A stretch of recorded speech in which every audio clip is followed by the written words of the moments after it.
Hello, I'm Penny Thornton and I'm talking astrology. On this video, I'm going to be talking about, or using as my main centerpiece, the full moon in Pisces on the 10th of September. Now, this takes place at 17 Pisces 51 and at 10 o'clock in the morning UTC, so you can make the adjustment for the time wherever you are in the world. Now, this full moon is called the harvest moon in many traditions. Yes, it coincides with the harvest. And whenever we think about a harvest, we think about being grateful for having gathered the harvest in. We all know those harvest festivals, hymns that we sang as children and still go on to sing. But when we think about other festivals in the world, for instance, so we think about Thanksgiving in America. Thanksgiving in Canada is in October, and of course the big Thanksgiving for the USA is in November. So it has a little bit more of a meaning than just gathering the harvest together. It's a celebration of family and also of coming together at a period in time and being thankful to be able to be together. Now, in Korea, they have a similar kind of festival. It's called Chuseok, I think, if I could say it correctly. And this full moon is on that festival.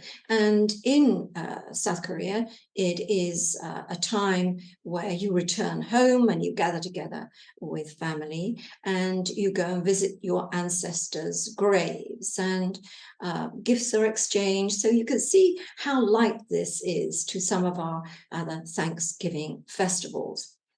One of the other things that I think is important, and it reminds me a little bit about what we're going to be talking about as we go through this video, the idea of returning to the ancestors in some way and the ancestral spirits kind of still occupying our land. That's something that we associate in a way with the dream time, the Aboriginal dream time, if I'm not being a little too flippant about that. But also when I think about this moon in Pisces, sun in Virgo, full moon in Pisces, it is about sort of accessing that very kind of spiritual sense of, going beyond the physical and the normal. So, we'll be interweaving all these ideas as we go. So the first thing I'm going to do is take a look at this full moon in the context of what else is going on at the time. So as you can see, I've set this from South Korea's point of view, from Seoul, and it gives us a beautiful picture of the full moon. It gives us the moon rising up across the ascendant and the sun setting over on the other side of the horoscope, technically in the 6th house. Now, this isn't a supermoon, this full moon, but in this occasion, and certainly from the point of view of Korea, it will loom quite large because it is just above the horizon. And that's often where we see it at its most spherical and luminous at that point.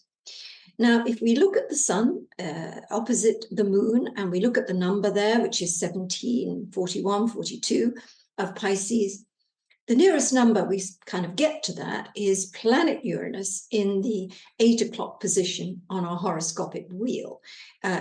Uranus is at 18 degrees of Taurus, so it is trining the sun and sextiling the moon.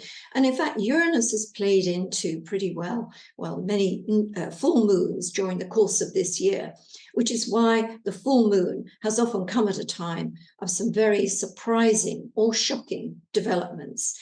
And also, as we look at where Uranus is now, 18 degrees, 48 of Taurus, it's very close to the North Node. It means it's on the nodal axis, the point at which eclipses take place. And we know eclipses are game changers. They have an aura of fate about them. And this Uranus North Node connection is really, really very special. We haven't had the Uranus in Taurus and with the North Node in Taurus for almost 2 millennia. That's how rare it is. And I think we can see, if we go back to our full moon time in August, and just before then, the Mars-Uranus conjunction, how many shocks and surprises and upsets there were at that particular time. So we're still in that same vein around the time of this full moon, even though these are harmonious connections to the full moon, a sextile and a trine. There is still a shock and awe element to events around the time of this full moon. And of course, during the course of the next 12 hours or so, the moon will conjoin Neptune, which is why we look at this full moon and say it is conjoined to Neptune. And I'm going to be talking a little bit more about the importance of Neptune at this point in the year when we get to my concluding part of the video. What also happens on the 10th of September is that Mercury turns retrograde. Of course, it will have been stationary for a little while before then. And when Mercury or any of the planets are stationary, they are kind of superpowered. Their effect, the things that we recognize, Mercury in this case, represent in our lives: communication, travel, information, the giving and taking or spread of information, teaching, learning, all these Mercury functions, even the internet, social media, all this is very much to do with Mercury. As soon as Mercury turns stationary retrograde, we've got things kind of taking a new direction. Now, the obvious thing when we see Mercury go retrograde is that the wheels of commerce and communication turn very slowly.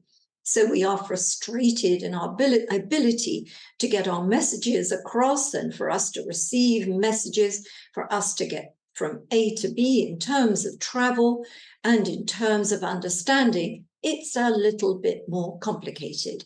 So I think it's interesting that we get this full moon on the same, in the same space that Mercury turns retrograde, because it says to me that around this time, the day before, the day of the full moon, the day after the full moon, we are going to be beset with some kind of communication and travel issues.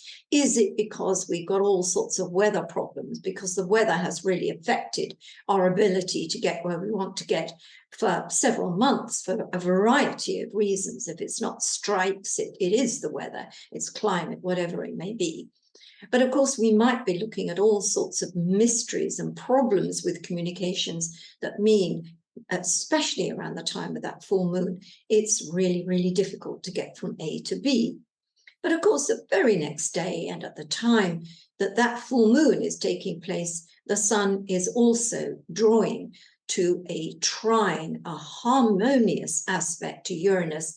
So it's almost as though mistakes and the unexpected developments that happen serve our purpose. They turn out to be useful in some way. And of course, we have all those familiar themes of, awakenings and epiphanies, happy accidents, unfortunate accidents, which are all to do with planet Uranus.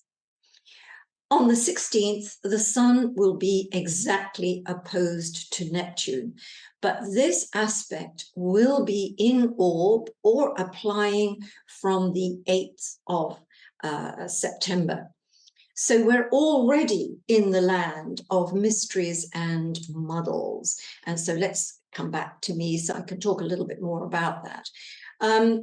As I said, I'm going to be talking a little bit more about Neptune per se at the end of my video, but certainly around this time, really from the new moon, the full moon right through and past the sun opposition Neptune, there's going to be a lot of spin going on. We're going to get a lot of conspiracy theories, and we're going to have missed statements. We're going to have one person telling us this, another person telling us the other, and it's very difficult to really find a consensus. And often, as I've said, really since the outbreak of COVID, there is a Neptune factor, a Neptune signature on COVID. So again, as we get to this full moon in Pisces and Virgo with Neptune involved, this could be another important stage of the COVID story. But I think really all of us have to watch out at this point in time for really understanding what is real. We have to allow common sense to be our guide. It is no use going hither and thither, being pushed by this story on the internet and then another, and social media here, Twitter, Facebook, Instagram, whatever. Treat it with a healthy skepticism. Let's get some facts. One other thing I want to mention about Neptune and the idea of a Sun-Neptune conjunction is that in my year ahead piece, where I talked about the year ahead and what I felt were the major themes worldwide, and I did talk about the sea and mysterious developments on the sea, and perhaps conflicts at sea. I talked about all of that. And one of the things I didn't mention too much of, I may have mentioned it en passant, but I didn't go into detail, was the idea that Neptune has a lot to do with gas. And if you think about the dominant story this year, since February and the invasion of Ukraine, gas has been a huge story, and it's going to continue to be a massive story as we go through the rest of the year and beyond. And so again, that period of time around the full moon could bring a crisis related to gas and fuel prices or some other effect any of that time. I tend to think of this full moon in Pisces always as a very spiritual full moon. The reason being that if we look at the solar chart and we start with Aries, the beginning of the zodiac, that kicks the whole cycle off in the first house of the 12 solar houses. The full moon in Pisces comes in the 12th house. It's kind of closing up the journey, the lunar journey, if you like, told through all the full moons of the year in Pisces. So it's giving anything spiritual kind of full volume. And just in general, it gives us an opportunity to open up our spiritual selves and think about the spiritual ramifications of the actions we're taking, and just to plug ourselves in a little bit more to that realm. The other thing to bear in mind is that while the moon is in Pisces and we're in the 12th house of mysteries and spiritualism, what I also call the house of shadows, because it is as though you can't see things clearly because they're intuited. They are nuanced. We're not getting the full, full picture. There are hints of it. But if we look at the opposite end of that full moon, the sun in Virgo, we're in Virgo land. And what is Virgo synonymous with? With details, with looking at the parts that go up to make the whole, examining each individual part to create the whole. And we're seeing in this full moon the importance of both ends. Yes, maybe ultimately the spiritual purpose of our lives, gaining in spiritual understanding, looking at the big picture, if you like, is what it's all about. But how do we get there? We get there by small individual steps, very much in the real world of the material world, the facts. And so that's a very interesting kind of thought for us to have as we approach this full moon on the 10th of September. So I'm going to move forward now and start to look at this full moon from the perspective of all the different signs in the zodiac. And of course, we're going to start with Pisces because the full moon is in Pisces. And if you have Pisces rising, then the full moon will be in your first house. I always say when we get a full moon in our sign, we are empowered. That's really, really important to think of that. it is about being inspired as well. And actually, the fact that Neptune is so close to the moon, we're getting this sort of sense of this being a truly inspirational period for you. And I think sometimes we don't understand or fully understand the implications of what's happened to us or what we're sensing or we're feeling. But it is very important to acknowledge what we're feeling, and perhaps even to write down those feelings, those dreams, those understandings, because as the full moon wanes and comes back, if you like, towards the next new moon, we're processing all that material, and great things can come out of those full moon experiences and feelings. So having said you're empowered because the moon is in your sign, we're also bringing into the mix relationships, because the sun is moving through the 7th house of relationships, making it a 4-week period, really, when all things to do with the impact people make on your life, what other people do impacts on your life. And of course, we can be in the area of relationships, which means we're forming relationships, we're developing and fostering our relationships, we're understanding the crucial point of why we form relationships. So it is about the balance in our relationships as well. And because the full moon is always about closure and completion, we either have an opportunity to end a commitment, to end a stage of a commitment, or to have some kind of review, which leads to a kind of new chapter starting on that new moon in a couple of weeks' time. Now, if we look at Virgo, we've got the reverse, haven't we? We've got the sun moving through your sign. So this is really a period of re-energizing yourself, not necessarily in terms of feeling madly energetic and on the go and, all that kind of physical stuff. But it's more symbolic, the idea of the sun, the solar force moving through your sign, puts the solar power, if you like, in your hands too. So this is a period of things to do with yourself, your appearance, your image.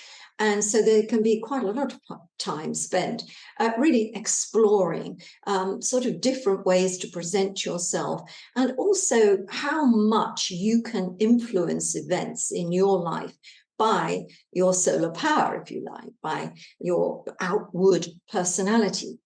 Relationships are important for you as well. But of course, on a full moon, it's a sort of 3-day period, really. So this 3-day period, centering on Saturday the 10th, is probably a very important moment for one or more of your relationships. Is it time to make the ties that bind? Is it time to cut the ties that bind? And is it a period in general where you need to consider just how much of yourself is devoted to someone else, and whether that is a correct balance of things? Maybe it is. Maybe at this point in time, your partner or whoever we're looking at in the sense of this person requires your presence, your help, your dominance, if you like. Maybe that is true. Or maybe looking at it now, you're seeing that too much of your time, too much of yourself is bound up with your partner's needs, your partner's dictates, and how the balance needs to be addressed so that it comes back more in your favor. If we look at Gemini, then we're looking at this full moon in the 10th house. Now, of course, we associate the moon always with feelings and emotions, home, or how we feel at home with things. So this area of the horoscope, the 10th house, is about your career, your life direction, your being on the world, out in the world. So the fact the moon is there is probably saying, how comfortable am I with all of this? Is this really, am I feeling good about this? It is about feelings. So this full moon isn't just about what's going on and perhaps coming to the end of a job or coming to the end of a cycle or reaching the end of a period of planning and, moving on. It isn't so much that. as sort of what is the emotional toll of what I'm doing? What is it? Is it causing me distress and unhappiness? Or is it that I'm feeling that this is where I belong? You know, this has an enormous sense of emotional value, what I'm doing. So the full moon is centering on the emotions of the piece, the feelings of the piece, not really just the idea of where you're at job-wise, where you're at with building your material world and your future. It's the emotions of it all. And they're going to be full tilt on the 10th. And also because Mercury is turning retrograde and Uranus is in the mix, it may be that you decide to change things up from this point, even if that means going backwards in a way. Now, when we look at Sagittarius, we've got the reverse, haven't we? We've got the moon itself in the 4th house where it belongs and the sun in the 10th. So you're in an extended period, Sagittarius, and also if you have Sagittarius rising, of building your material world. And so often part of that material world is your job. It's your role in life, isn't it? We identify often with what we do in the world as our role. You know, I'm a doctor, I'm a dentist, I'm an astrologer, and I'm a parent, you know, I'm a daughter, you know, whatever it may be, those are all roles. So the sun is moving through this area, helping you define your role. And so there may be developments and events that are linked to your future in that regard. And here we come with a full moon, a 3-day event, if you like, but focusing on the 10th as the most important point, you see that balance that is required between building and, you know, what is important to you in material and worldly terms, as opposed to where your heart is, where the home is. Home is where the heart is. So this full moon is drawing you back to your roots, drawing you back to your home, is urging you to make sure there is balance between these two areas of life. And yes, it might mark the end of a chapter for family life. Maybe, you know, there are kids moving on to university, so empty nest is coming up, or maybe you're moving home and therefore you're saying goodbye to the place you've been living in for a long time. So if we now move on to the cardinal signs, we come to Aries. And for you, Aries, or you with Aries rising, it's that moon in the 12th house. Now, this is all about dissolution. Now, I don't mean you're dissolute. I mean you're dissolving. You're processing information at this time in preparation for a new beginning. And a lot of things are processed emotionally. It's how you feel about things. And I promise you, a lot of things are going to be processing for you in your dreams and in the unconscious mind. Remember, I talked about the 12th house being the house of shadows. And so we're not seeing clearly necessarily. There are just nuances and hints. It's also the area of the subconscious mind and one of the most direct routes to understanding what's going on in our subconscious mind, what may be going on in our higher self even, is through the dream time.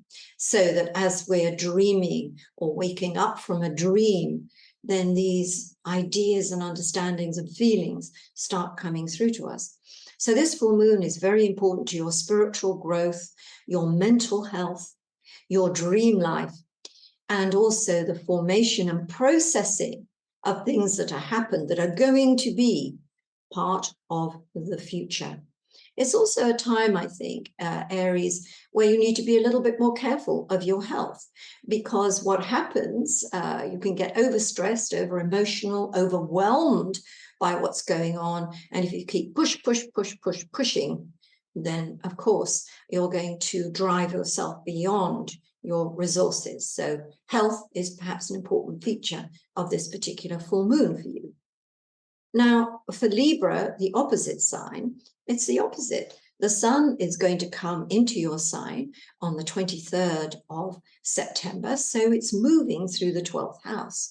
So there's a lot of housekeeping being done. There's housekeeping being done in your unconscious mind. You're kind of clearing up a lot of issues that need to be cleansed in order for you to, come through when the sun arrives in your sign full of vim and vigor, so to speak. But it is a time when things are very nuanced and they're not very clear. So you may be uncharacteristically unsure of yourself and kind of feeling left out of the loop. We're just not kind of sure of your bearings at all. Maybe even a little brain fog coming in there. So at the full moon, that becomes exacerbated. Now, I often say with the moon in the 6th house, or 6th house per se, it's where we find purpose in the world, in our world. So it's where we give to others. It's where we have a sense of service about what we're doing. But again, looking at that idea of the material world, earthly things, feeding into our spiritual lives, in order to find our spiritual purpose, if you like, then that has to come through earthly practice. So that the things we do to acquire that, meditation, yoga, all those practices intended, Tai Chi, all those practices intended to harmonize the flow between the spiritual and the physical. This is a very important full moon for all of that. And the waning moon, the following 2 weeks, also that should be kept to the forefront of your mind. Now, for Cancer, the full moon itself is in the 9th house, same if you've got Cancer rising. And this is an area, I talk about the mutable houses being seeking houses. We're always seeking something in these particular houses. And in the 9th house, we're often seeking truth. We're often seeking knowledge. We're seeking to go beyond the norm in some way. We're not satisfied with mundane things or immediate answers to questions. We're looking at, what does it mean? What is the higher meaning to that? What is it that I have to go beyond in order to get the understanding that I require? Now, again, in practical terms, the 9th house is all about journeys, sometimes journeys in miles. So if we look at the full moon here, again, this is just a 3-day event. It may be the time you're making a journey. Doesn't necessarily have to be a long journey, but it's a journey in experience. And because full moons are all about, things sometimes becoming, push coming to shove, things reaching an intense, level. And we've got Mercury turning retrograde as well. If you are traveling Friday, Saturday, Monday, Sunday, these could be really difficult days for travel. Leave time for your journeys. Expect them to be full of events and, I suppose, ultimately full of knowledge and experience for you. For Gemini, we're looking at the reverse. What am I doing? For Capricorn, we're in Gemini's house. For Capricorn, we're looking at the moon in the 3rd house. And the reverse is the case here, because right now the sun is moving through the 9th house. So you've got a long extended period of time, Capricorn, where you're looking out onto the bigger map, the bigger picture. And that might involve travel and arrangements for travel and all of those kind of things. And this is for a 4-week period. So you're getting the ducks in a row, you're actually journeying. It may be that you're starting courses, you're going to learn a new skill, you're going to advance your understanding on something.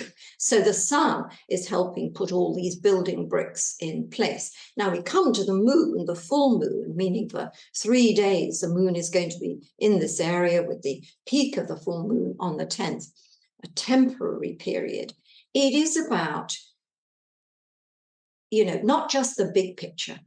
but the smaller picture. It's about what are the immediate things to deal with? What are the immediate steps you need to take in order to get to that end game or to fulfill that journey that you're in the process of making? So it may be anything from looking around your immediate neighborhood for sort of things that could be part and parcel of a bigger future. Could be anything from looking at jobs in the nearby area. It could be looking in your local newspaper for information. It could be turning to your next door neighbor for a conversation, which could turn out to be illuminating. And because the third house has often to do with our siblings, if we have them, or friends who are like brothers and sisters if we don't, then again, a connection, especially an emotional connection to someone who is a sibling, either really or in inverted commas, this too could be a moment of illumination for you. It could be an illuminating moment. Last thing about that, and I think this is the same for Cancer and Capricorn, because that axis of the chart has a lot to do with legal matters and contracts as well, that full moon could symbolize the signing of a contract or the end of a contract, a legally binding agreement, let's put it that way. So if we come to our last group, we're looking at the fixed signs, and we're going to start with Scorpio. The full moon for you is in the 5th house, which means at the moment, the sun is moving through the 11th house. And as I always say about the 11th house, it's the area of collaboration. In the 5th house, it's all about me, me, me. And in the 9th and in the 11th house, it's all about we in terms of the group, not the individual. So this is an extended 4-week period when experiencing things in a group is important. That might be a group social event. It could be getting together with like-minded people for a single purpose, or it could be really and truly in the nature of work that you're now in a new team, or you're working in a team setting and understanding the whole strength of a team as opposed to one individual carrying the load, if you like. That's the sort of theme that we're looking at in the 11th house.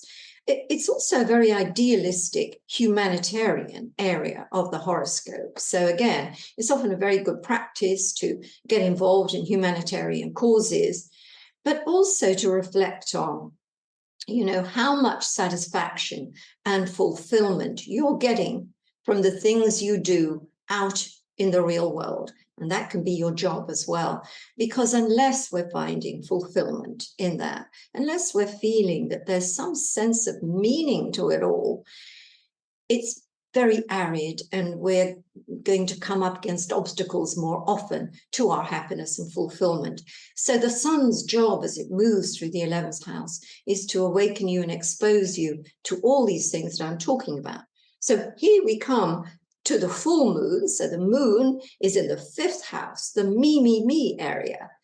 It is about you in relation to a group. So which is it?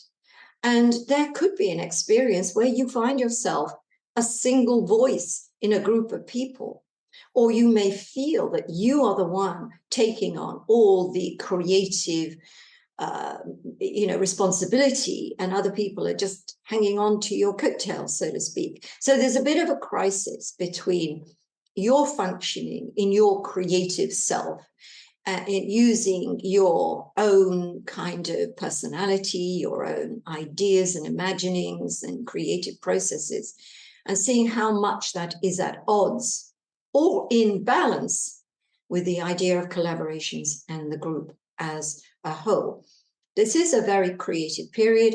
This full moon is on the creative axis. So we could also be looking at things like pregnancy and birth.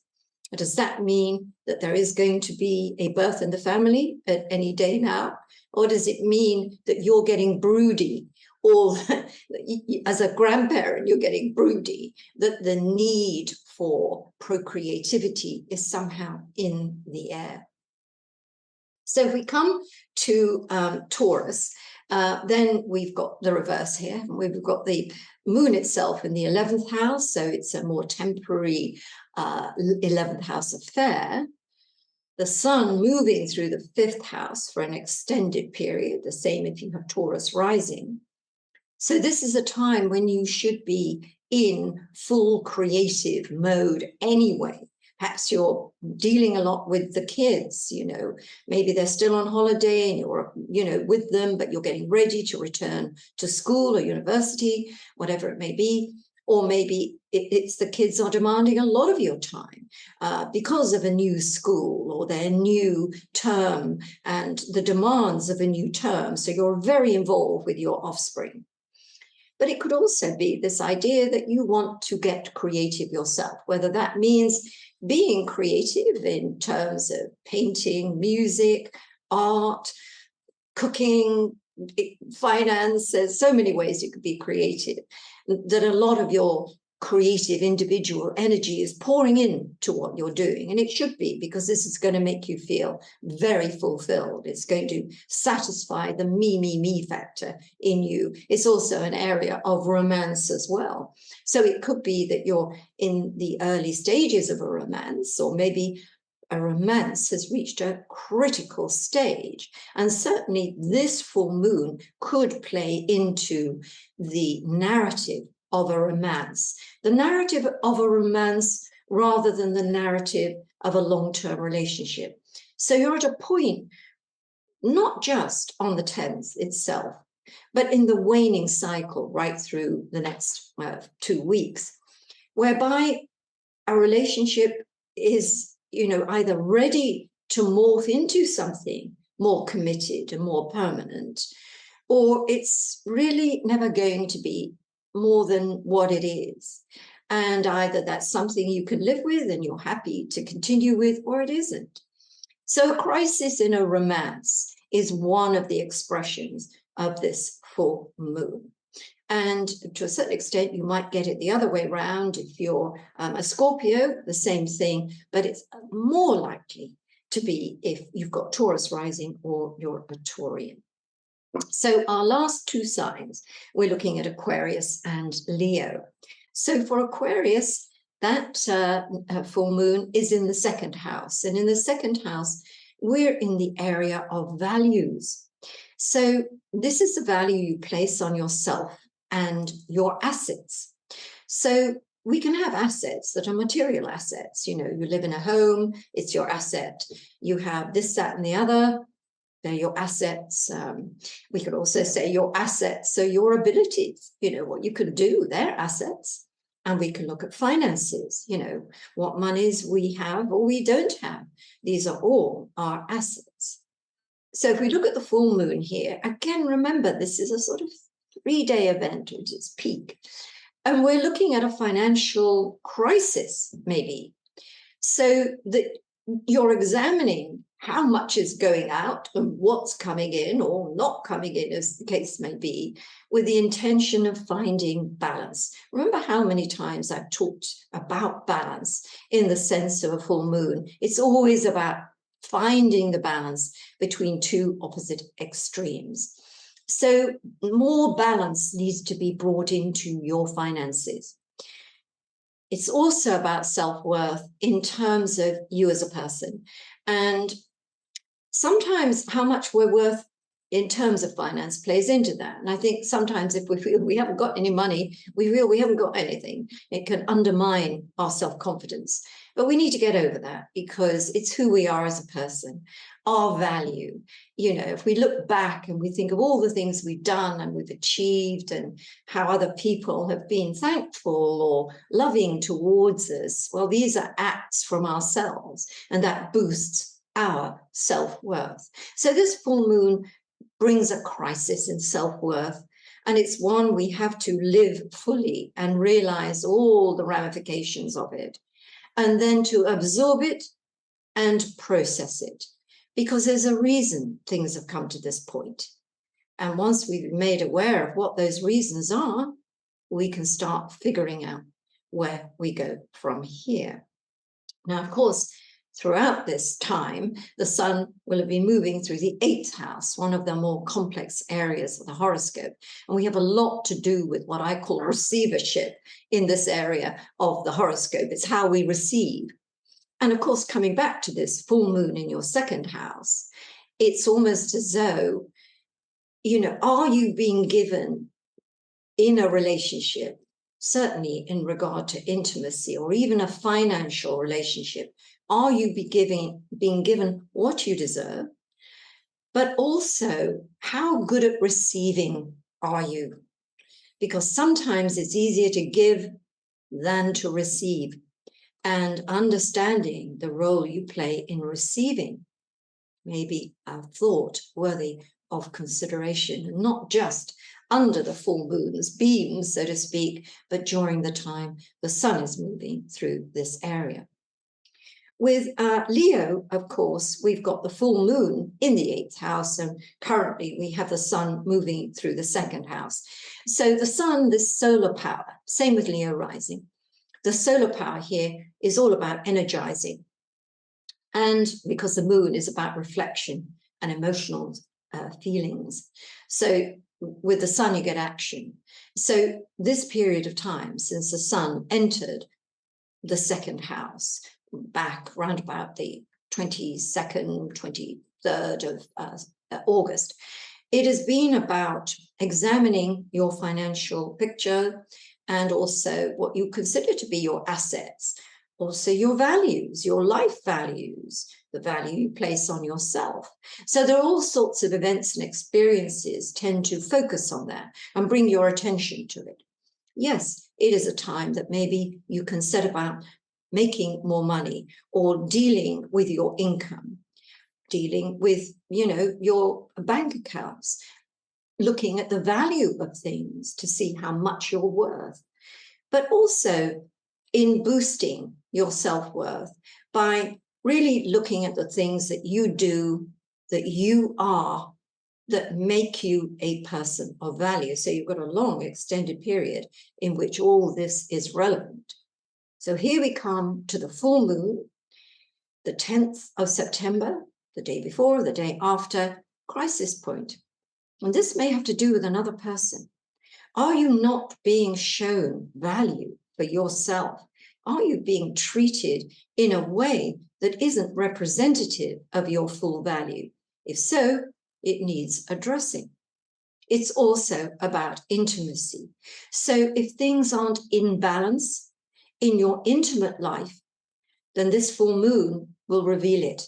And of course, there is the opportunity to get things back in balance. It may mean opening yourself up.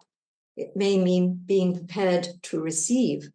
Remember, I talked about this area of the chart being about receivership. So there's all those things you need to think of. So if there's a crisis in an intimate relationship, it serves a greater purpose of really getting the balance right, both in your own personal life, but also in the life of this relationship, and if necessary, in future relationships. There is giving, there is receiving. Receiving being just as important as giving, and the balance needs to be found between the two. So that pretty well takes us through all 12 signs of the zodiac. And it brings me to my conclusion, the thoughts that have been on my mind. And I think with, talking about this full moon being close to Neptune, I thought it was an opportunity to really talk about the Neptunian things of life. And it's very important when we're going through a Neptunian season to really be aware of this planet and all its ramifications. As I never tire of saying, there's no such thing as a Johnny one note on any planetary principle. There's a whole range of meaning, a whole tier of meaning and properties and experiences, and you can get all or one of them at any given time. But you have to look at the whole picture of a planet to really get to understand the many, many layers of meaning there may be in an event or an experience that is of that planet's nature. Now, what you get with Neptune is spin, conspiracy. We get all sorts of things to do with treachery, betrayal. Sacrifice is a big Neptunian theme. So, we will see news stories, perhaps focusing on these themes. We may even meet them in our own lives. And of course, as I said earlier, I had not really noticed that I hadn't spent enough time in my year ahead, earlier in the year, talking about gas and how Neptune and gas are interlinked. And so how this period of time that we're in is going to be full of information about gas, and of course also about COVID, because Neptune is a signature on COVID. But also Neptune is inspirational. And around this time, we may see inspirational or inspired acts of courage and compassion. And our sense of compassion for people is going to be expanded. These are the good things with Neptune. And yes, we may have all sorts of exciting developments in the film world. And there may be all sorts of new things coming into the health and social services, or we may see a crisis that's bringing about with a full moon in order for there to be changes. Now, when we look at Neptune in our charts, it's showing us where we can experience the transcendental. It's our route to the realms that go beyond imagination. It's our route to the divine. So it is at once our highest self in the sense of our spiritual self, but it is also a route or a realm which is very difficult to enter. The path to that spiritual realm, to Neptune's highest expression, is fraught with problems. We can reach that route by escapism. We can get into another realm through drugs, alcohol, all sorts of practices, psychosis. All those kind of things will get us into another realm, which isn't the realm of reality. It's another realm, but it's a false realm.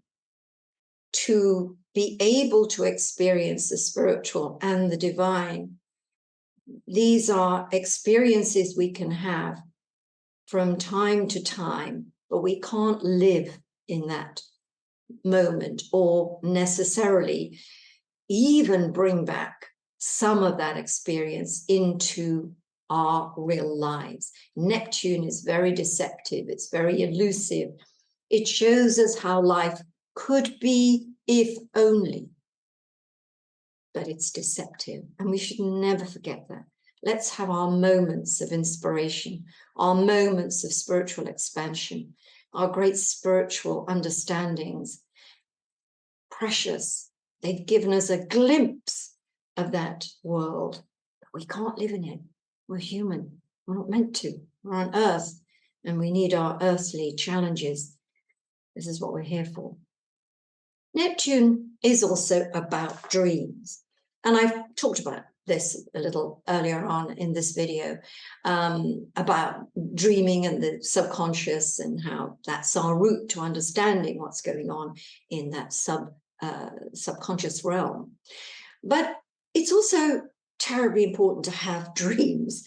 I mean, if we don't have dreams, what are we doing with our dreams?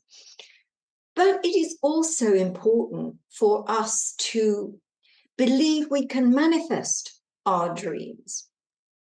So coming back to the themes that have been through this whole video, the idea of Virgo and Pisces, the idea that it's attention to the details, the small pieces, the material pieces that grow to build the dream. This is an important realization when Neptune is full throttle, as it is at this time of the year, that we establish what our dreams are, and we look at the steps, the route towards the achievement and manifestation of our dreams. They can't always be overnight. And they can't just be a matter of luck and good fortune, being in the right place at the right time. That may be part of the story. But the greater part of the story is the preparation, is the building, is the trajectory, is putting the work in, the building blocks in for us to reach our dreams. We must dream. If we don't dream, our mental health suffers. And we must have dreams in life. But they're there for us to manifest. So thank you for watching, and I look forward to speaking to you on my next video. And also, I should remind you, I keep meaning to do this always at the beginning, is please subscribe and share my video, because it spreads good astrology as far as it can go. Thank you. Bye for now.